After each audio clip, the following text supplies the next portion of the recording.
카카오톡 단체 채팅방에서 나눈 대화. 이게 범죄가 될 수 있을까요? 결론부터 말씀드리면 당연히 가능합니다. 단순한 의견 표현을 넘어 특정인을 향한 비방이나 모욕적인 언행이 오갔다면 정보통신망법상 명예훼손이나 형법상 모욕죄가 성립할 수 있습니다. 특히 단체 채팅방은 여러 사람이 대화 내용을 실시간으로 보고 있기 때문에 공연성이라는 요건이 쉽게 충족되죠. 그런데 여기서 중요한 건 모든 비난이 다 처벌받는 건 아니라는 점입니다. 대법원 판례를 보면 발언의 맥락이나 표현 수위, 사회적 통념 등을 종합적으로 고려해서 판단하거든요. 예를 들어 어떤 공적인 사안에 대한 비판 과정에서 다소 거친 표현이 사용됐다면 위법성이 없다고 볼 수도 있습니다. 반대로 지극히 사적인 내용으로 인신공격을 했다면 처벌 가능성이 높아지겠죠. 이런 사건에 휘말리면 가장 먼저 해야 할 일은 경찰 조사에 제대로 대응하는 겁니다. 첫 조사에서 어떻게 진술하느냐에 따라 사건의 방향이 완전히 달라질 수 있거든요. 저희는 사건을 맡으면 가장 먼저 경찰 조사부터 철저히 대비합니다. 절도, 성범죄, 보험사기 등 각 범죄, 유형별 핵심 쟁점을 미리 분석하고 예상 질문과 답변, 그리고 혹시 모를 추가 수사 가능성까지 여러 시나리오를 만들어 의뢰인과 함께 시뮬레이션하죠.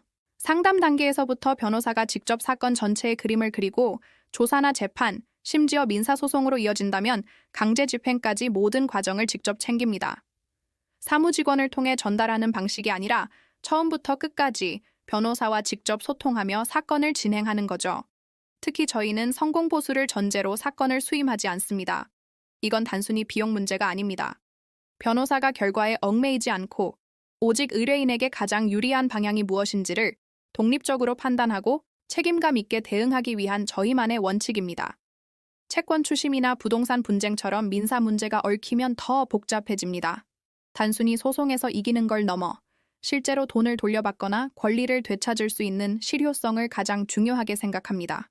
공인중개사 자격을 바탕으로 계약서의 작은 문구 하나까지 꼼꼼히 분석해서 상대방의 재산을 파악하고 강제 집행까지 내다보는 전략을 세우는 거죠.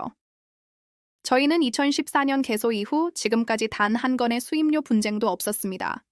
불가능한 결과를 약속하기보다 현실적인 상황을 정확히 분석하고 최선의 대응책을 찾는 저희의 방식에 의뢰인들이 신뢰를 보내주신 덕분이라고 생각합니다. 형사, 민사, 가사, 행정사건까지 복잡하게 얽힌 문제일수록 처음부터 제대로 된 법률 전문가와 함께 풀어가는 것이 중요합니다. 이 모든 과정을 처음부터 끝까지 책임지는 곳, 바로 법률사무소 아신입니다.